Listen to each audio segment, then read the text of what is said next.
गुप्त नवरात्र यही माघ के महीने में आता है।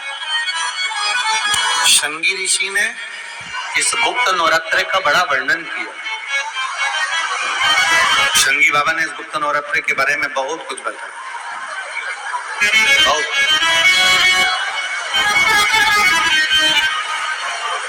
शंगी बाबा गुप्त नवरात्र के लिए कहते हैं कि अगर इस गुप्त नवरात्र के अंतर्गत 9 लाल फूल,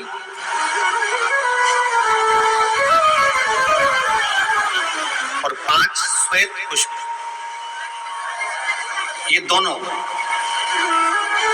लोग कहते हैं गुप्त नवरात्र में हम देवी की आराधना करें, गुप्त नवरात्र में हम भगवान की आराधना करें, पर शिव महापुराण की कथा कर रही है, भगवान शंकर का चरित्र कथा है। अगर आपने देवी भागवत का स्मरण किया हो या भगवान शिव की पवित्र आनंद में कथा स्कंद पुराण के काशी खंड में अगर सुनी हो या उसमें भी नहीं पढ़ पाए हो, तो शंगी ऋषि के चरित्र में आता है। शंगी बाबा ने वर्णन किया है कि किसी भी स्थान पर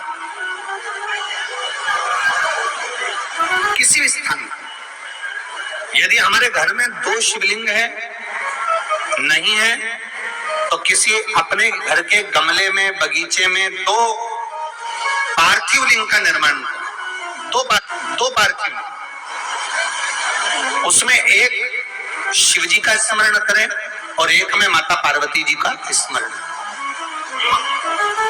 देवादिदेव महादेव के 2 स्वरूप, 2 लिंग प्रकट कर एक पर 9 पुष्प लाल और एक पर श्वेत पुष्प 5 समर्पित करें, बाबा की आराधना करें, घी का दीप लगाएं, पूजन करें और बाद में उन शिवलिंग को, उन पुष्पों को विसर्जन करें। किसी भी नदी में, तालाब में, बावड़ी में, अगर वहां नहीं विसर्जन कर सकते हैं तो किसी वृक्ष के नीचे उनका विसर्जन कर।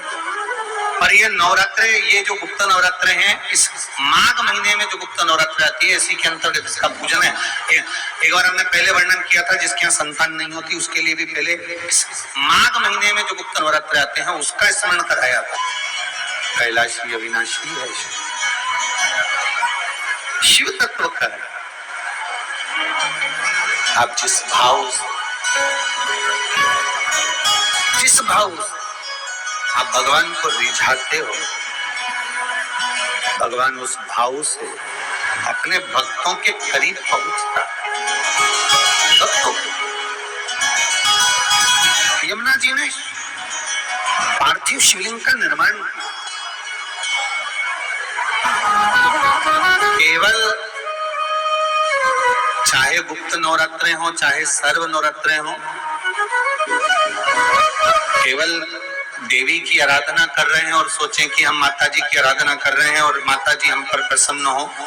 शिव महापुराण की कथा कहती है, कोई सी भी नवरात्रे में अगर आप शंकर भगवान की आराधना के साथ देवी की आराधना करेंगे तो शिव महापुराण की कथा कहती है महादेव शिव और शक्ति दोनों ही कृपा जरूर करते हैं। ये निश्चित है।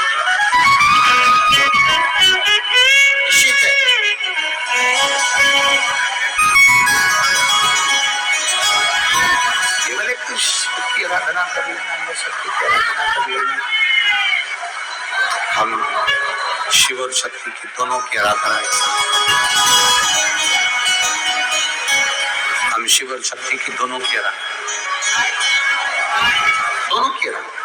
परंतु एक बात बहुत अच्छे से कहेंगे, शिव महापुराण की विद्येश्वर संहिता में लिखा है, जो एक बार मुख से श्री शिवाय नमस्तुभ्यम बोलता है, उसके मुख का दर्शन करने पर मात्र 1000 अश्वमेध यज्ञ का पुण्य फल प्राप्त हो जाता।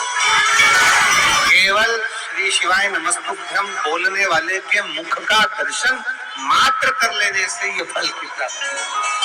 दिन भी मौका लग जाए। नवरात्रे पड़े, चाहे गुप्त नवरात्रे हो, चाहे संपूर्ण विश्व को ज्ञात चैत्री और कुमार के नवरात्रे हो, हर नवरात्रे में आप एक विशेष ध्यान रखें प्रत्येक नवरात्रे में कि हमें शंकर भगवान के शिवलिंग की पूजन करना। और एक और बात समझ लें, दो शिवलिंग का निर्माण नहीं भी कर सकते हैं तो एक शिवलिंग का निर्माण करें और उस शिवलिंग के पास में ही एक छोटा सा मिट्टी का ढेला रखकर मां जगत जननी जगदम्बा का भी पूजन कर सकते। आपको नहीं बनाना दो शिवलिंग, तो एक शिवलिंग एक मिट्टी का थोड़ा सा। ऐसा नहीं है कि मेरी माता दुर्गा भवानी पिंडी के रूप में नहीं पूजाती है। अगर मेरी माता पिंडी के रूप में नहीं पूजाती तो वैष्णो देवी में 3 पिंडियां विराजमान नहीं हो पाती। जितने जितने शक्तिपीठ हैं, आप प्रत्येक शक्तिपीठ में दर्शन करने के लिए जाएंगे तो वहां पर भी आपको पिंडी का दर्शन होता ही है। प्रत्येक शक्ति, ऐसा नहीं पिंडी के रूप में फिर पूजाती नहीं है, वो भी पूजा। आप जिस भाव से भजेंगे,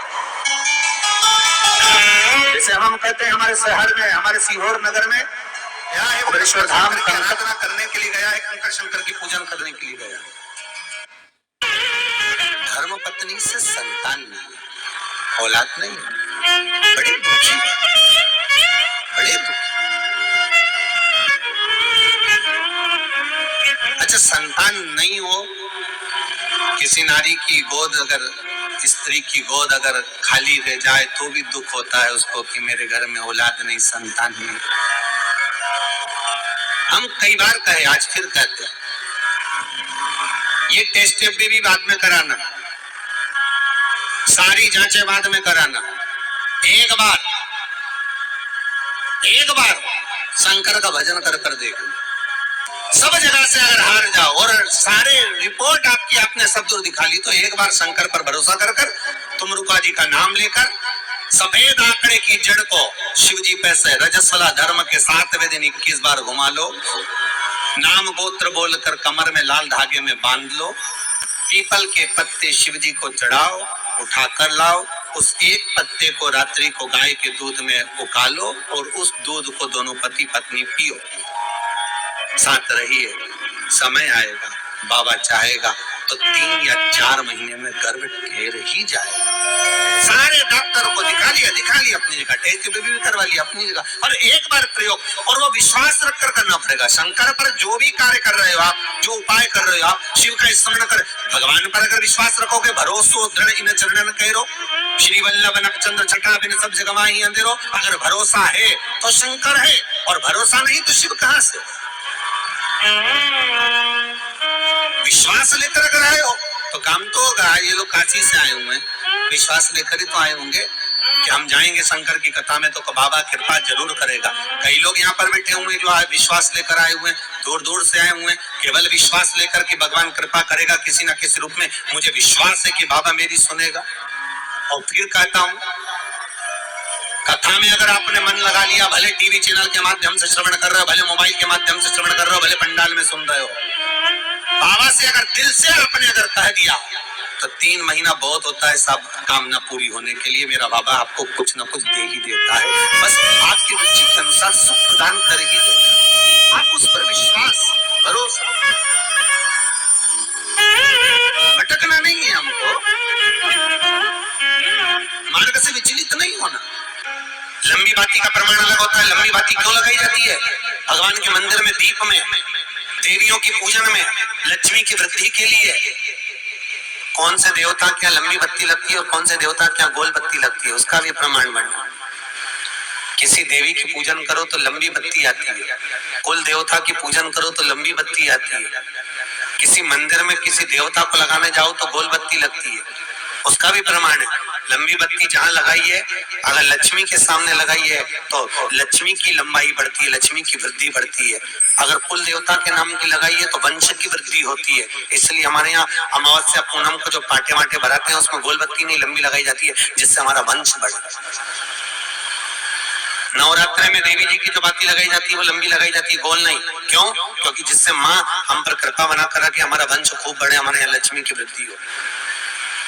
स्थिर बाती गोल बाती लगाई जाती है ब्रह्मा के मंदिर में, इंद्र के मंदिर में, देवता के मंदिर में। तुलसी के सम्मुख में लंबी बाती नहीं लगती, तुलसी के सम्मुख में गोल बाती लगाई जाती है महाराज, जिससे स्थिरता का भाव केंद्रित हो, स्थिरता का भाव।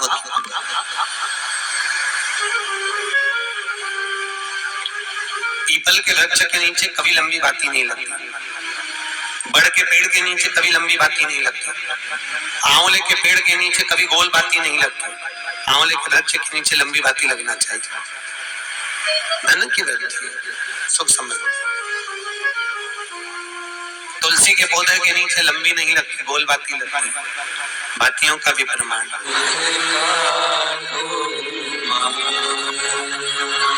महाराज 9 दिन में एक दिन अगर घर में ज्यादा बीमारी फैल रही हो, कोई ना कोई बीमार पड़ रहा हो, तो 1 लोटा पानी सुबह स्नान कर कर घर के चारों तरफ घुमाकर नीम के पेड़ के नीचे नवरात्र में डाल देना। महाराज 3 या 4 दिन लगेंगे, आराम लगना चालू हो जाएगा, घर से रोग दूर हो जाए। शिव महापुराण की कथा कहती है, देवी भागवत कहती है कि माता का 9 दिवस तक स्थान नीम के पेड़ के नीचे रहता है। इसलिए आज भी दक्षिण दिशा में देवी की मूर्ति नहीं बिठाते, नीम के पेड़ को साड़ी पहनाते हैं, नीम के पेड़ का ही मांग भरकर मंगलसूत्र पहनाकर नीम के पेड़ का ही श्रृंगार होता है और नीम के पेड़ की ही पूजन होती है। दक्षिण दिशा में माता की मूर्ति विराजमान नहीं करते, नवरात्र में नीम के वृक्ष की पूजन करते, क्योंकि देवी भागवत में स्पष्ट कहा गया, नवरात्रि तक मां जगत जननी जगदम्बा 64 योगिनियों के साथ में नीम में विराजमान हो जाती। 64 योगिनी। घर के अंदर बैठकर आप 27 मनके की माला जप रहे हो, घर के अंदर बैठकर 30 मनके की माला जप रहे हो, घर के अंदर बैठकर 108 मनके की माला जप रहे हो। आप जितने भी मनके की माला घर के अंदर बैठ रहे हो और जप रहे हो, उसका पुण्य आपको प्राप्त होगा, मना नहीं है, मिलेगा, पर रुपये में से Chyavan. A journey into uncharted territories. So much that we have yet to explore. So in a way, it's a race against time to capture some of these रुपये में कितना मिल रहा है? चवन 25%। वही माला आप किसी मंदिर में, देवालय में, तीर्थ में जप रहे हो, उसका पुण्य मिलेगा केवल आधा, 50%, मात्र 50।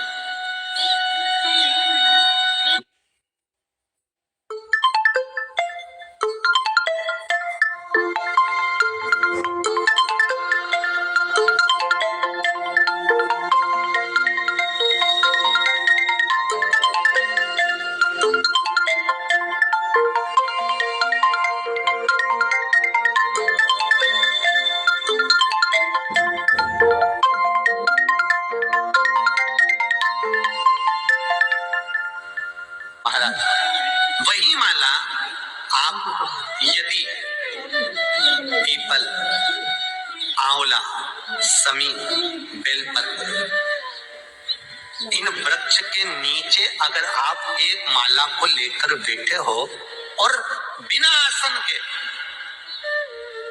समी के वृक्ष के नीचे आप कोई मंत्र जप रहे हो, कोई बेलपत्री के पेड़ के नीचे मंत्र जप रहे हो, कोई आंवले के पेड़ के नीचे मंत्र जप रहे हो, किसी पीपल के वृक्ष के नीचे मंत्र जप रहे हो, तो वहां आसन लगाने की जरूरत नहीं होती।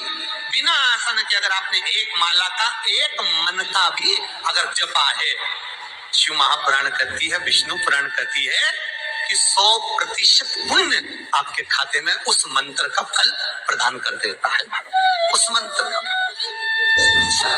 शिव महापुराण की कथा, लिंग पुराण की कथा, विष्णु पुराण की कथा, पद्म पुराण की कथा कहती है कि किसी वृक्ष के नीचे, जिन वृक्षों का गुणगान हमारे शास्त्र करते हैं, जिन वृक्षों का गुणगान हमारी पुराणे करती हैं, उन वृक्ष के नीचे अगर एक मंत्र का मन का भी फेरा जाए तो उसका पुण्य हजारों गुना प्राप्त हो जाता है, आप रूप प्राप्त होता है अपने आप।